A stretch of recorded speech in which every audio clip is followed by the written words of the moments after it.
Alright. By the way, am I, do you guys feel the same way? Am I the only person? Because I feel like this is the common sense take to have. Whereas if you're new... I hate common sense. I hate the term common sense. The most hated term in my vocabulary. Oh my gosh. You're not going to have that same type of insight. I mean, that's common sense, man. It's like, if you're new, you're not going to have that same type of insight. I mean, that's common sense, man. Oh no. Ahmed Magold in danger of common sense politics. When you lack any sort of argumentation, you retreat to common sense. That is what happens. Common sense, common sense, common sense. Common sense is different for everybody. One person's stupidity is another person's common sense. Hold on, I wanna make it clear. Fellas, how do I? No, well, oh, might as well. Hold on, YouTube. Oh boy, this is gonna be a mess, isn't it? Max, your channel, boop. Oof. Oh my god. Critique of President Sunday? I'm here for it. Alright, I'm gonna watch it later. Oh my gosh, no, that's politics. Hello, Inkub. Aw, that's sad. Oh well, let's watch some video together as a family. This is the thing. It's so common sense. Of course. True, common sense. Obviously, they're going to think that. It's common sense. And so I appreciate, you know, at least standing on common fucking sense. It's on both sides. You don't know? Well, yeah. True. We need some uncommon sense. Of course, everybody knows that. It's common sense. Everybody knows that. I love this. Everybody knows that. It's common sense. This is a huge victory for, common sense. what do you call it? A huge victory for common sense. Mm-hmm. Massive victory for common sense. But to be honest, this is a common sense reality that any reasonable, intelligent person would have come to. It was on his Why have any sort of knowledge of expertise when you can have common sense? behalf. They're getting in battles on behalf of common sense. I'm not going to cry a fucking river when people who have genocide that's baked into their laws are getting genocided. Yeah, I mean, it's common sense when you think about it. I don't... Of course. My favorite slop streamer, Asmongold. I mean, it's common sense, isn't it? It's common sense that you like Asmongold. It's just common sense. give a fuck. They're terrible people. It's True. not even a question. It's common Yeah, it's common sense. exactly. It's just common sense. They'd be doing the same thing. Because it's common sense? This is common sense. This is common sense. They're not able to kill as many people as Israel because they don't have as many bombs True. Common sense. and as many weapons. But if they did, they'd be doing the same thing. You would need to do this. It's common sense. These people are not your allies. They come from an inferior culture that is horrible. It kills people for their identity, and it is directly antithetical to everything Western values stand for. And Including common it sense? is an inferior culture in all ways. Sorry, it's just common sense. Oh my gosh. I'm not feeling better, but you know, it is what it is. I have to. The show must go on for the sake of all of you lovely people. Hey guys, Asmongold's biggest fan Max here, and I've been loving two words in politics lately. Common sense. It's always been this sort of Lately? What do you mean lately? It's always been this empty phrase that people have been throwing around. It's always been here. It's not a recent development. People have always tried to replace any sort of argumentation with common sense. That's always been a thing, unfortunately.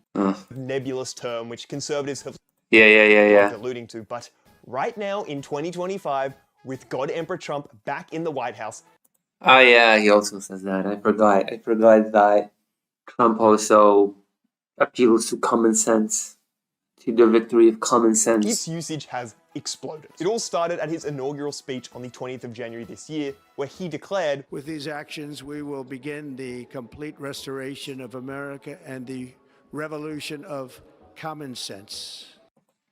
Revolution of common sense. It just sounds like I don't know, like It's all about common sense. well, okay, I'm not gonna lie, that does sound kinda exciting, so what was step one gonna be in this common sense revolution? Well, 10 days later, when 67 people were killed in a mid-air collision between a passenger plane and military helicopter, Trump was ready to put his plan into action. common Press sense. conference addressing the incident with absolutely zero evidence to support him, Trump decided to blame the crash on DEI policies, as apparently there were pilots being hired who had Severe intellectual and psychiatric disabilities. What? Of course, it's common sense.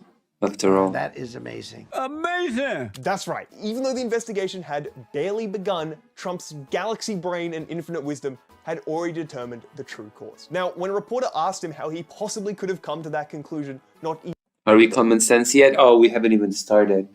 It's just 2 minutes, 54 seconds out of 31 minutes. So no, the common sense train has it's not even left the station. 24 hours after the crash, Trump simply responded, Because I have common sense, okay? And unfortunately, a lot of people don't.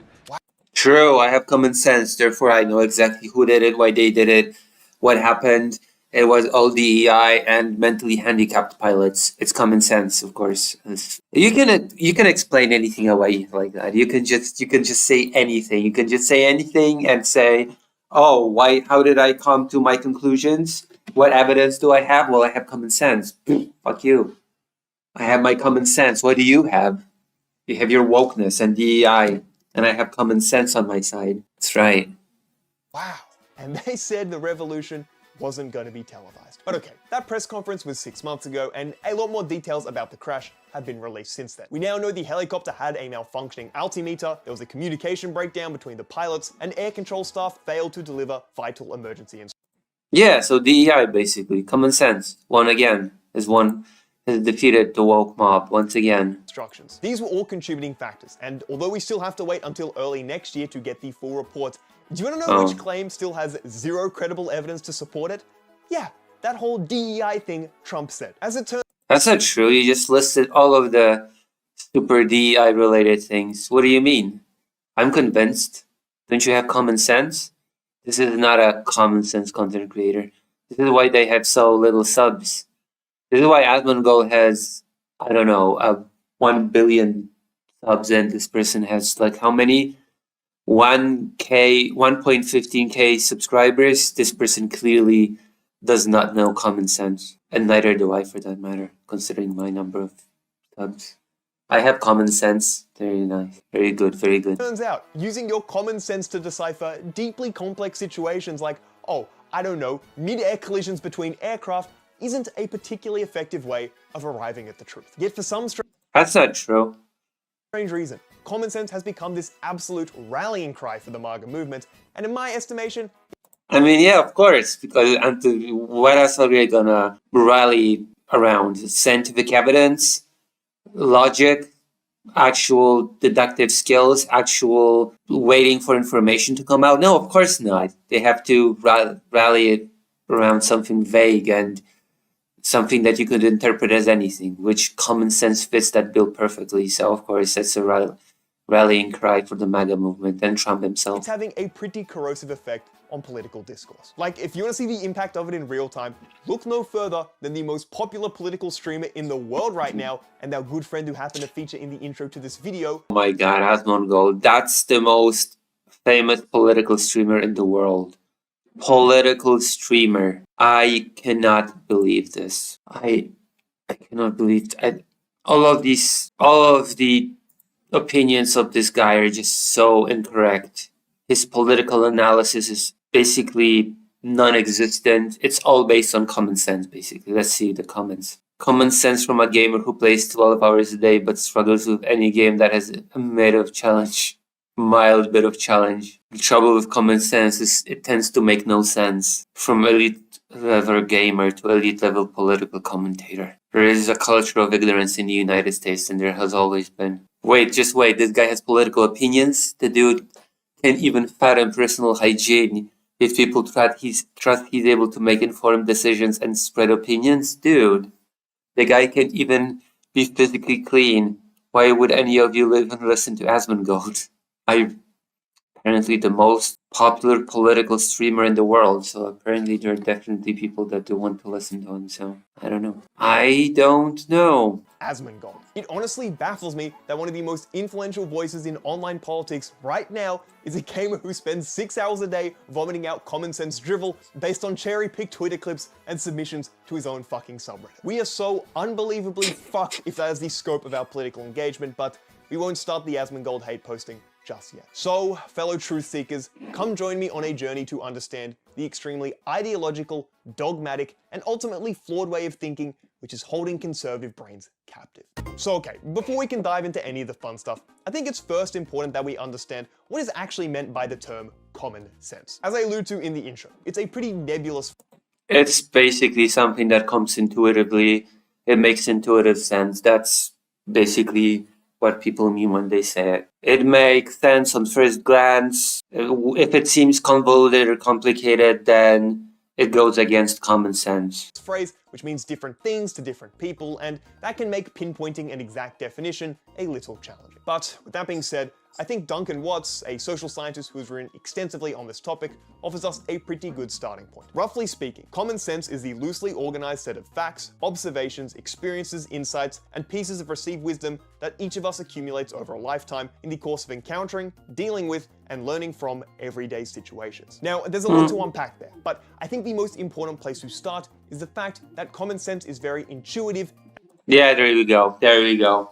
Ha! See? It's common sense. I'm a genius. I skipped the long definition. I just went to the meat of it. It's very intuitive. Texan cowboy gamer skills. True.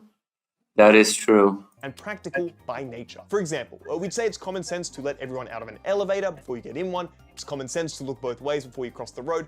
And it's common sense to say please and thank you when somebody does something for you. These are all things the average person... There are a lot of people that don't live by this. There are a lot of people that don't say please and thank you when doing things, okay? It's not as common as you picks think. Up in their day-to-day life as they observe other people in society complying with these norms. And once you get that type of practical wisdom, it just becomes a subconscious response in the future. You know, once you burn your hand on a hot stove, you hopefully don't have to think too hard about doing it again. And look, in your day-to-day life, I'm not going to sit here and argue that that isn't a valuable thing to have. There's good reason as to why we associate so many positive connotations with this type of common sense, as the people who have it tend to be sensible, they make good decisions, and they lead stable lives. You know, I don't think we'd have a...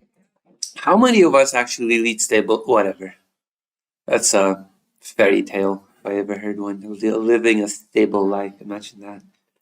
In this day and age, living a stable life. Functioning society if everybody acted like that one friend who doesn't see a problem with going on 2 a.m. alcohol-fueled side quests with the handful of strangers they just met at a bar. So when we're dealing with our interpersonal lives, common sense is unquestionably a very valuable thing to have, and I think you'd be hard-pressed to find literally anybody who disagrees with that. So okay, if it can be such a good thing, then why am I clowning on our good friend Asmongold and his common sense Israel-Palestine takes? Well, if we look back Common sense Israel-Palestine takes. back to that initial definition for a moment, you'll notice two key words at the end there. Everyday situations. Yes. Yeah, everyday genocide just... I mean, in a way, it does happen every day. But we all encounter genocide every single day. When we're waiting in line at the shops, taking the bus to work, or eating at a restaurant, we should rely on our common sense to govern our behavior. However, the second we start to scale up those intuitions from one-on-one interactions to, I don't know, government policy aimed at resolving complex issues on a societal level, well, we're gonna run into some pretty significant issues. Oh yeah. No way. You cannot intuitively solve complex issues? No way. I would never have come to that conclusion. To get an idea of what I'm talking about here, I want to show you this fantastic clip I found between common sense warrior, man of the people Piers Morgan, and evolutionary biologist Richard Dawkins. They were Oh boy, Richard Dawkins. Okay, there we go. Let's go. having a discussion about the creation of the universe, and in trying to wrap his head around the Big Bang, Piers asked this. Well, someone as logical as you are, and I believe you are, you know, Real transphobe. Richard Dawkins. Real. He employs his own set of common sense. Ironically enough, for being so scientific, he also retreats to common sense when it comes to gender issues. So you think about this all very logically. A logical mind surely has to appreciate that before the Big Bang, there has to have been something before then.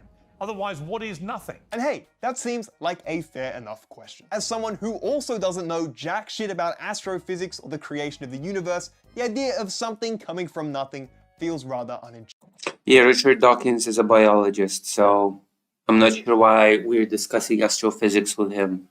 A scientist is not a jack of all trades that knows everything. once you get a degree of one type of thing, I guess you're an expert on everything. Brilliant. So, let's see what Richard Dawkins has to say in response. Why would he be an expert on that? He's a biologist. I thought his expertise was evolution or something, not the Big Bang. Trying to tell you what a physicist would say, first of all. They would say that you cannot use the word before for the Big Bang. Time began at the Big Bang. There was no before the Big Bang. I know it's contrary to common sense. Physicists don't necessarily deal with common sense. Oh my god, did you hear that? Richard Dawkins is suggesting that maybe our intuitions are a little misguided when it comes to something as deeply complex as the creation of the universe itself. Yeah, because we don't have everything figured out automatically. We're not born pre-programmed with all necessary knowledge to decode the universe, the world, and politics. Who could have possibly guessed that? Also, as a Wow. little context, Dawkins does sound a little passive-aggressive here, but that's only because Piers had been interrupting him moments before. Also, there's the fact that we rely on our senses, and our senses are very limited. There are certain things that we simply cannot perceive with our senses, like the microscopic world, or even for that matter, the very macroscopic world. And so we just cannot intuit certain things. We cannot intuit how atoms work. There's no common sense for how atoms work. But whatever it was, it But based on cannot that? suddenly invoke... Doesn't it have to? Anyway, now that Dawkins has highlighted the inaccessibility of this topic for mere laymen, let's see what illuminating response Piers conjures up next. Well, it makes no sense, does it? And that's what I mean. As you're a logical man, that cannot make sense to you. The idea that you're not even allowed to use the word before the Big Bang, when every part of both of our brains tells us that that's obviously nonsensical. You're not allowed. Okay, Piers Morgan is just a stupid person. I cannot believe he's just being a contrarian.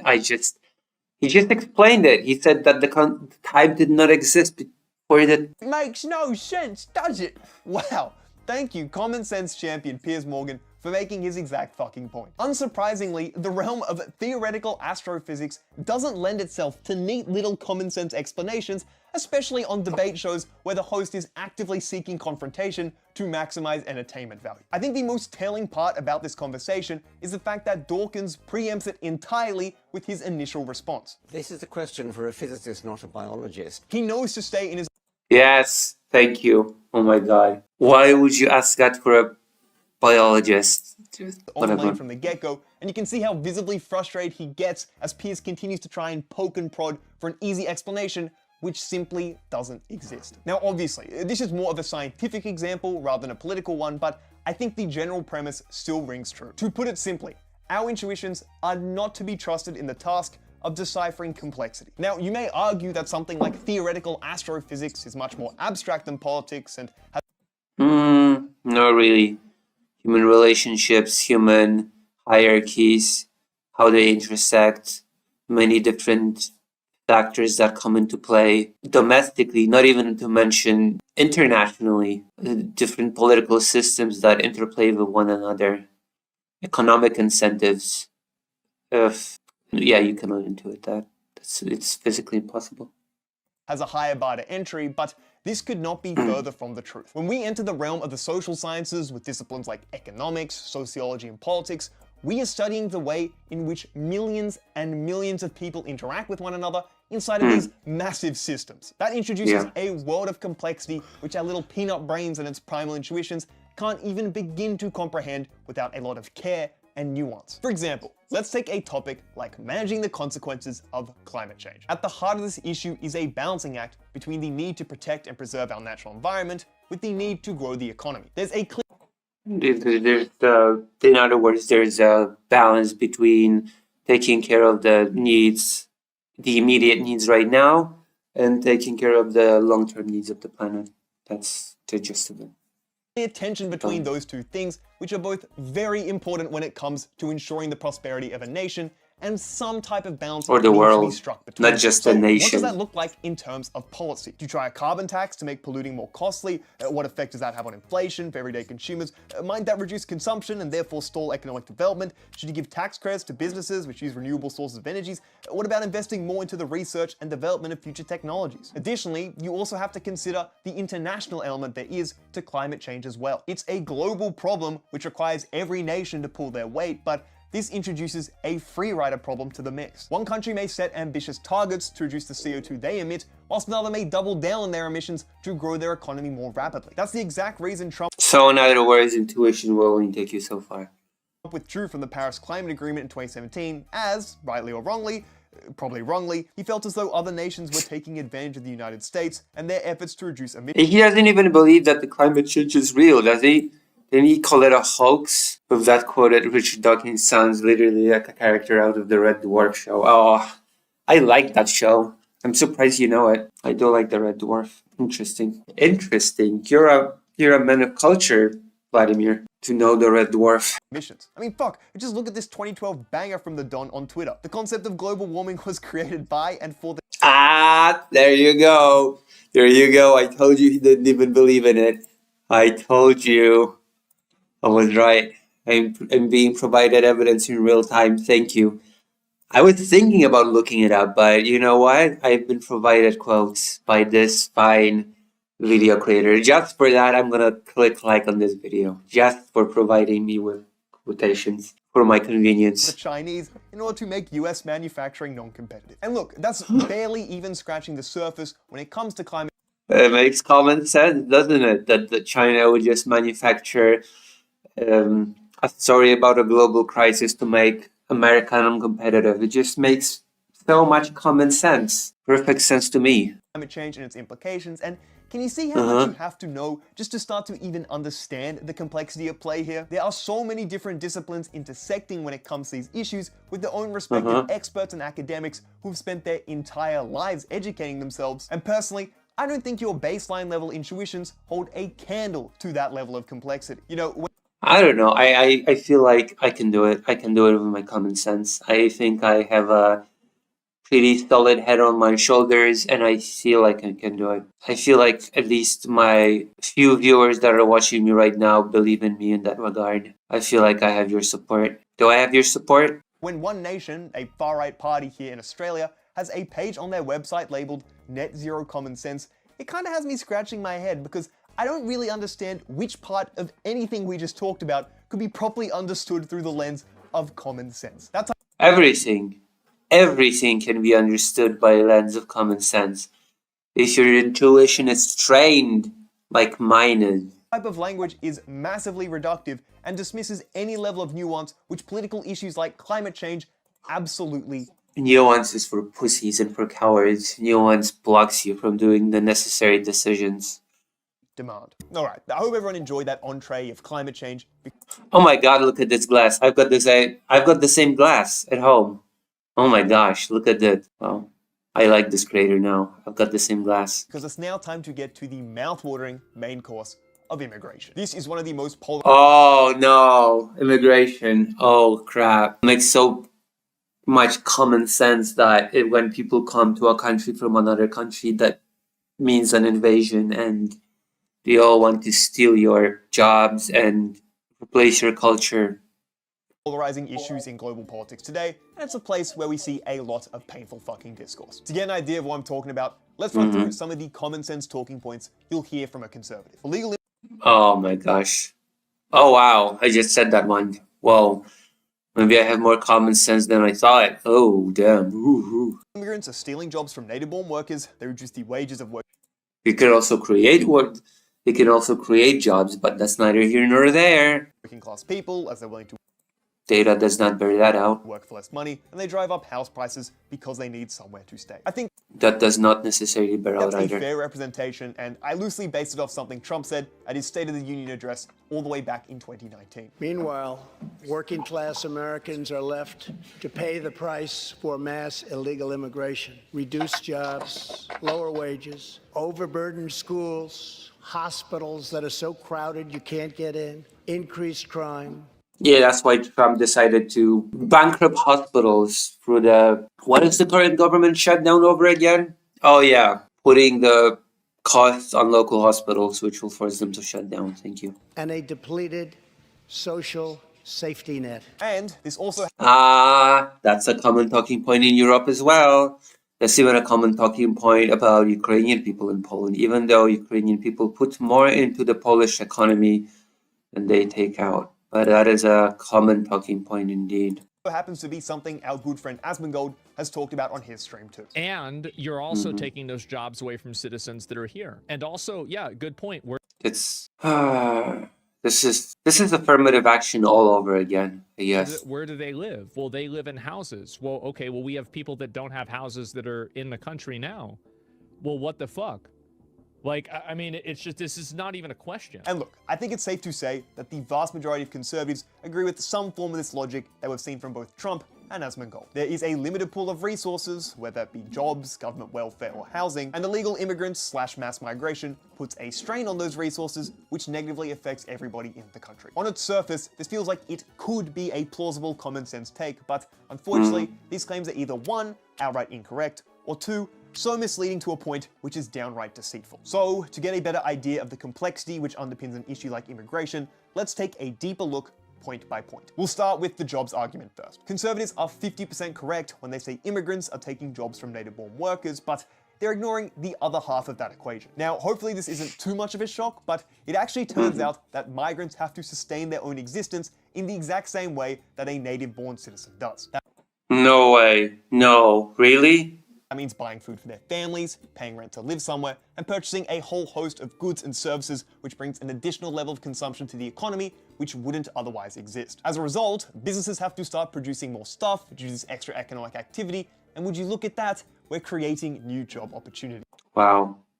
So, as I said before, just moments before, immigrants can also create new jobs. Wow. Must lay outside, baby. Let's go. True. This is something economists have known for a while, and this misconception even has a name: the lump of labor fallacy. It's wrong to think of an economy as a fixed pie in which there's a finite amount of work to be done and you're fighting with other people to get your share. No. True. That is such a ridiculous. Oh my goodness. They're much more fluid than that, and the amount of work to be done scales with the level of economic activity and production. For example, when women began entering the workforce in the 1960s, there was a big fear that they'd be taking jobs away from men. I mean, think about it. If you're about to have millions of people flood the labor force, surely that has to come at the expense of male employment. Right? Well, no, actually. More people working meant more people earning money and consuming, which meant the economy began growing, which meant more jobs were being created. Just taking a look at the rates of employment for men and women aged between 25 and 54 over the last 60 years. Now, sure, there has been a slight decrease in male employment over time from 92% to 86%, but as economist Paul Krugman notes, this is due to a decline in manufacturing and other industries which have been lost thanks to globalization. And this is the same thing we view when it comes to immigration, and it's proven by study after study after study. I mean, hell, if you look at the US... Studies are not common sense. Studies are rigged and woke. Studies are part of the woke mob agenda. Don't get out of here with your studies. Studies are for pussies as well. Specifically, immigrants... Studies. Uh-oh. Hold on. I'll be right back. Study this. Study this. And we'll see who cancels who. Oh, I'm dizzy. But it makes common sense because I'm ill. If I'm ill, I'll be dizzy. That's common sense. are 80% more likely to start a business compared to their native counterparts. Yep. Especially if given the opportunity, if given the easy legal route to opening a business or even finding a job. The Ukrainian refugees have been a great example of that in Poland. A great boon to the economy, which people don't seem to higher believe. levels of overall employment than there otherwise would be, which is supported by some of the latest research too. Now, if you want to go into the gritty details, you could argue that immigration does displace workers in the immediate short term, but that's not the type of nuance people are wanting to work with when they're chanting, immigrants are stealing our jobs. So yeah, this is the first common sense take, which doesn't hold up to scrutiny. Now, wages are a slightly more complicated story. If we're using the basic economic theory of supply and demand, then we'd expect to see wages to fall when there's an influx of new labor in the economy thanks to migration, but this isn't really reflected in the empirical evidence. If we take a look at this meta-analysis from 2024, which pulls together 42 different studies, they conclude that immigration's effect Meta-analysis? Oh my god. The controlled political analysis ordered probably by the far left and paid for by the far left, and you believe that? Oh my gosh. On wages is close to zero and often not statistically significant. This older meta-analysis from 2010 found something similar, with the wage and employment effects of an immigration shock being very small. Or here, a study from the Reserve Bank of Australia in 2019 found that we typically do not see large effects of immigration on wages, and the effects these studies do find are often positive. And again, one final meta-analysis from 2014 concluded that most estimates are small and, on average, essentially zero. Now, this is obviously a little reductive to the nuances here, as immigration and its effect on the economy is extremely context dependent. For example, that RBA study I mentioned earlier found that immigration was actually helping to reduce inequality here in Australia. Because our immigration policy favors high-skilled labor, that increases the level of competition around high-skilled job openings, which was found to slightly reduce those wages whilst disproportionately increasing the wages of low-skilled workers. Therefore, in an Australian context, we actually found that immigration had a positive effect on the wages of working-class people. Now, to be clear, that seemed to be more of an isolated example from what I was able to read, so let's hone in on the general consensus here. At worst, immigration has a slightly deflationary effect on the wages of working class people, but this is massively outweighed by the benefits it provides to the economy more generally. And hey, as someone who actually cares about the material conditions of the working class, oh, communist, commie socialist. Now I see why this person's against common sense. It's a communist, evil person. Material conditions of the working class. I see. That's an important caveat. In fact, I'd say that's a great political discussion to be had, as we should redistribute the economic gains of immigration such that everyone is better off in society, but... Oh no. Communist talk. Do you really think that's the level of nuance you're going to get from a political commentator like Asmongold? Yes, of course, because he knows common sense, unlike you. My common sense says no. So yes, whilst... Oh, now you depend on your common sense. Hypocrite. Immigration can cause a negligible decrease in the wages of working class people. Hypocrite. Animal liberation. Ugh. And can sometimes actually increase them. This downside is massively overblown by critics and fails to consider the enormous benefit which immigrants provide to the economy more generally. Now, thirdly and finally, I want to touch on the claim Asmongold made about housing, as no, immigrants are definitely not the issue here. This is probably the misconception which annoys me the most as an Australian, because we are experiencing the literal worst housing crisis in the world right now, and oh yeah, I am familiar.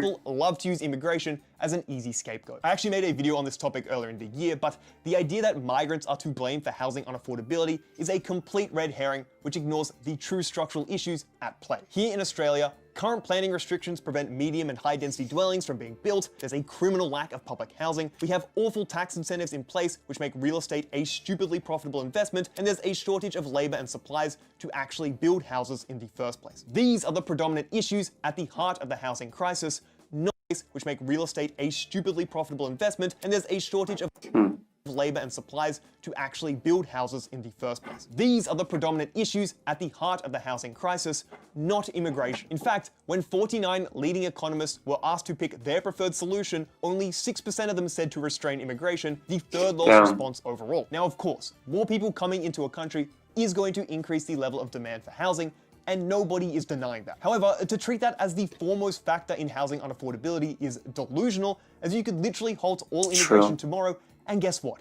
We'd still have a housing crisis because of those other structural issues we mentioned earlier. Now, obviously, I'm talking about an Australian context here, but a lot of these points ring true for an American one as well. There is a lot.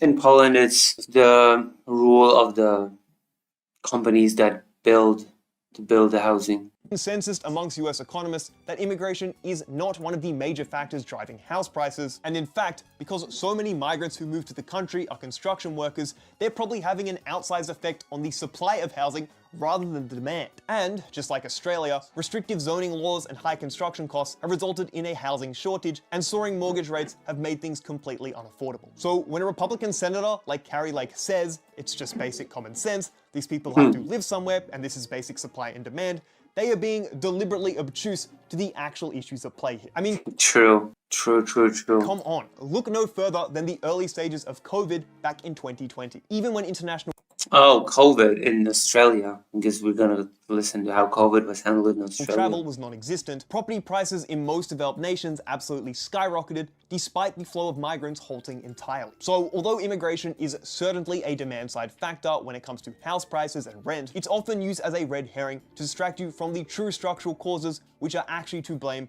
for housing unaffordability. So would you look at that? When we break down the common sense arguments against immigration, they turn out to be either 1, categorically incorrect, or 2, intentionally misleading or massively overblown. Now, the funny thing is, after everything I just said, I wouldn't blame you for thinking I'm some globalist, pro-mass immigration, lefty loony, but True, commie. You're a commie. No common sense in your head. that simply isn't the case. There's Oh, you're a right winger. obviously Okay. going to be a level of You. immigration which is detrimental to both the person who wants to move to a country and the native citizens who are already there. And I don't want that. But that's not really my main point here. Just like that one really annoying math teacher you had in 7th grade who insisted that you showed you're working when you solve an equation, I'm concerned with the process people are using to arrive at their political convictions, or more accurately, the lack thereof. When your understanding of the world is merely a pastiche of Twitter hot takes and Reddit clips Uh-oh. woven together with your deeply flawed intuitions,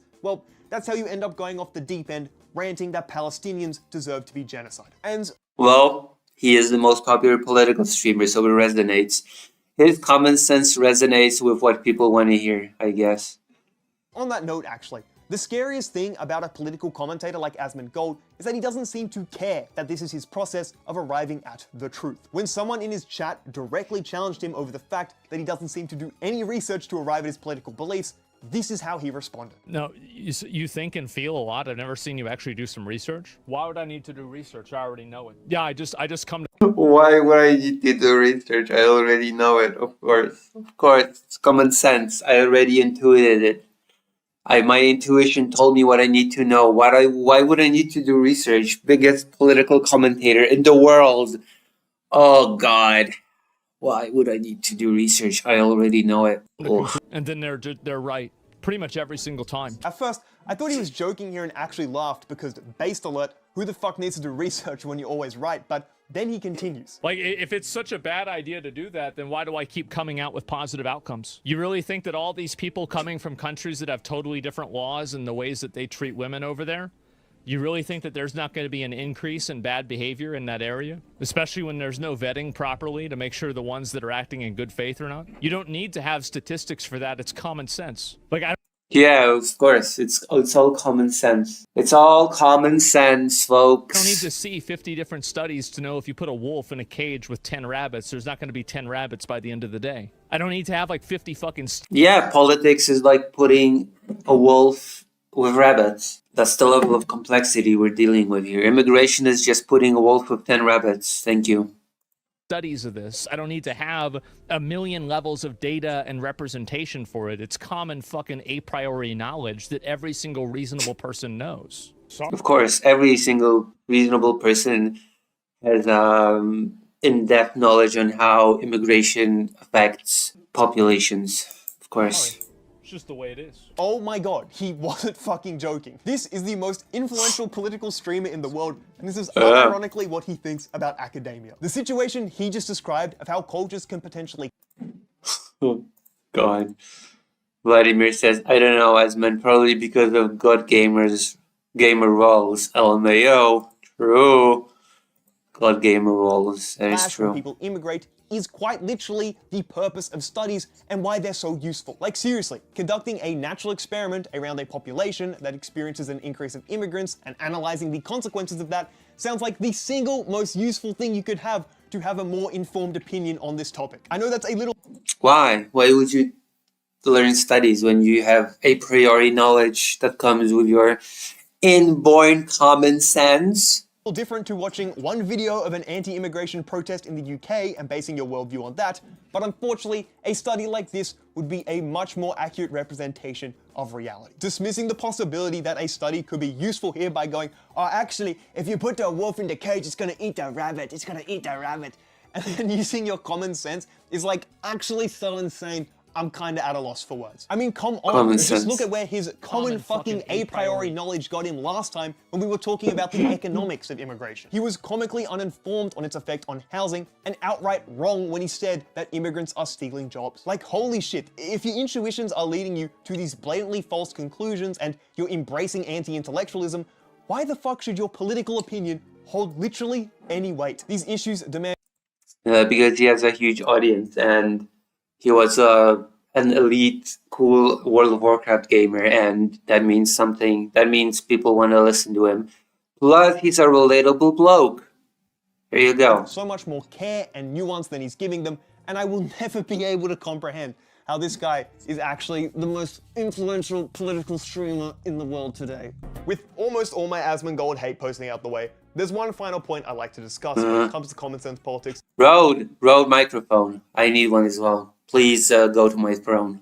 That's actually the one which inspired this video in the first place. It's all to do with context. And to understand what I'm getting at, just consider this for a moment. Back in 1988 in the United States, it's estimated that support for same-sex marriage was just 11%, which means the overwhelming majority of people did not want that right extended to homosexual couples. Yet, if we fast forward 37 years to 2025, things have completely flipped on their head, with support now sitting at 68% in the United States. We Common will sense. ignore the fact that Republican support has declined from a peak of 55% in 2022 to 41% in 2025, because that's besides the point here. And I mean, hell, why stop at 1988? Back in 1779, Thomas Jefferson tried to reduce the maximum punishment for sodomy from death to just castration, but it was Jesus Christ. Oh my God. rejected by the Virginia legislature. Now, if people were literally willing to kill others for having gay sex, what does that say about the common sense Wait. on homosexuality in the Hold 18th on. sex rejected by the Virginia legislature? Now, if punishment for sodomy from From death to just castration. Whoever shall be guilty of sodomy with a man shall be punished, if a man by castration, if only by cutting. death to just castration, but it was rejected by the Virginia legislature. Now, if people were literally willing to Oh kill my others goodness. for having gay sex, what does that say about the common sense Mhm. take on homosexuality in the 18th century? In fact, Holy I shit, can that's common almost guarantee sense. you that there was Bro. some Asmongold equivalent back then writing op-eds in the Boston Times about how sodomy is an unnatural perversion of the sexual act, and anyone with common sense would know that since the writings of Thomas Aquinas in the late 13th century. And there's also another example I want to look at. In the first chapter of Ha-Joon Chang's book, The 23 Things They Don't Tell You About Capitalism, he raises an interesting point about the evolving definition of the free market through time. He uses the example of the Cotton Factories Regulation Act of 1819 in Britain, where the government sought to ban the employment of young children under the age of 9 due to how dangerous the working conditions were for them. And, as insane as it may sound to us today, this stirred up That's not common sense. If you can work, you should work, okay? Children here for the minds makes perfect common sense to a me. massive controversy at the time, as critics thought it undermined the very idea of a free market. Because we're 2 There centuries you go. removed from that situation, I think we'd all agree that the use of child labor is a moral abomination, but for someone No. living through the No, please use common sense. If you can get more people into the working market, why shouldn't you? The children yearn for the minds, I just said. Industrial Revolution, well, if a child voluntarily enters the agreement and they want the money and are willing to do the work, who are you to tell them that they can't? Just like the treatment Exactly. of queer people throughout history, this just highlights how our sensibilities are bound by the time and context we exist in, and that's really important to remember. Fuck, I just realized that kind of sounds like a Kamala Harris quote, and I'm sorry that it does. You exist in the context of all in which you live and what came before you. By definition, our common sense is anchored to the present moment. It's informed by whatever the current societal and cultural norms are, and this tends to make people's intuitions a passive endorsement of the status quo as a byproduct. Although this can be problematic when it comes to something like the treatment of gay people before the year like 2010, it also does have the power for good. As long as they don't grow up in one of those freakish Republican households which are actively regressing, they're not gonna have to think twice about the issue of same-sex marriage. They'll learn it's a right which is constitutionally protected, they'll see queer characters in the media they consume, and they'll undoubtedly have friends and family who openly express their sexuality too. The world they're growing up in has, maybe not completely, but greatly normalized the existence of queer people, and that is going to inform their intuitions on the matter. It just makes you think, how are future generations going to reflect on our common sense views of the present day? Like, in the same way we condemn our forefathers for shit like slavery and colonialism, I just wonder what we're normalizing in society right now, which my great-great-great-great-great-great-grandson is going to look back and criticize us for. Perhaps the developed world's inaction on global poverty, how long it's taken us to get our Your great-great-great-great-grandson is gonna criticize you for abandoning common sense. shit together on climate change, or my personal bet, I think it'll be the absolute atrocity that is factory farming, but we won't talk about that for the third video in a row. To put ourselves into the shoes of future generations, or to step back at least with some degree of impartiality, which acknowledges our place in history, only gives us more clarity in the way we approach today's issues. In fact, this line of thinking kinda reminds me of this one banger quote that there is from MLK. The arc of the moral universe is long,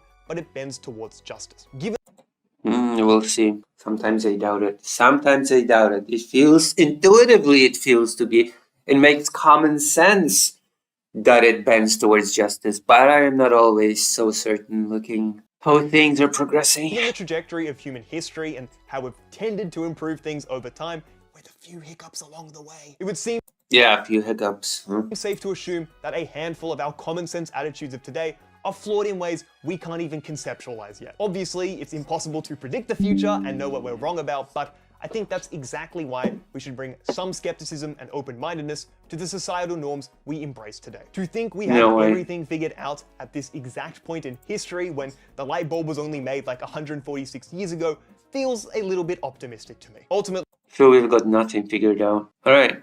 today's common sense was yesterday's revolution, and to think we don't have some more revolutions coming up in the future, whether they be philosophical, technological, or just outright violent conflict, would be a little bit naive, to say the very least. So, where does that all leave us? Well, the first thing I want to clarify after everything I've said here is, no, I'm not endorsing a technocracy here. If you don't know, a technocracy is basically a system of government where society is run by a handful of technical experts, and no, fuck that, I love me some representative democracy. Although I am obviously critical of people who take a common sense approach to politics, I don't mean to suggest that the discussion of these issues should be restricted to just academics and technical experts. I think it should be everyone's democratic responsibility to discuss these contentious topics. Yeah, but at least try to engage. Try to engage intellectually while you discuss these topics. Don't just intuit everything and treat it as fact.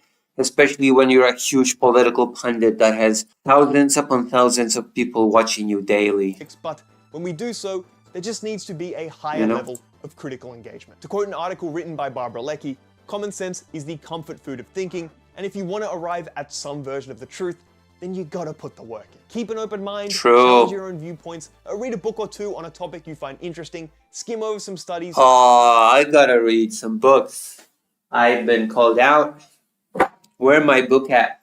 I got some books here. I got some cool books in and here. then partake in a bit of intellectual sparring. Like, I just find it so utterly horrifying that there's a large portion of people whose only engagement with the realm of politics is watching fucking Asmongold clips on YouTube. At that point, you're basically just one of those prisoners Plato wrote about in The Allegory of the Cave, watching shadows flicker on a wall, believing that to be the true nature of reality. To wrap up my hate posting on Asmongold here, I initially planned to make a joke about whether or not he's even read a book in his life before, but it turns out he already answered that question when reacting to a video on stream back in July. I don't No way. No way. Has he never read a book? Oh my god. Okay, let's see. read books. I don't. They're a waste of time. Of course. Oh my god. This man has 36,000 hours in World of Warcraft, by the way.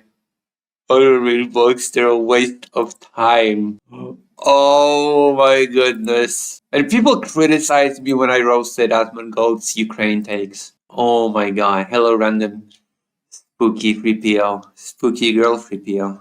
Oh my goodness. Holy moly. He went on to justify this by saying that he actually does read for hours a day, but I'm not sure if r/Asmongold and your Twitter timeline count in the same way that reading a book does. Anyway, I'm sure there are some common sense assumptions baked into my worldview, which are misguided and incorrect, but that's why I always try to keep an open mind, sometimes to a fault. We've all got blind spots, try to be aware of them, do your research, and just have a solid foundation for your own political beliefs and convictions. Anyway though, I think that's everything I have to say about common sense. Brilliant. Brilliant video. Thank you. That was nice. That was nice.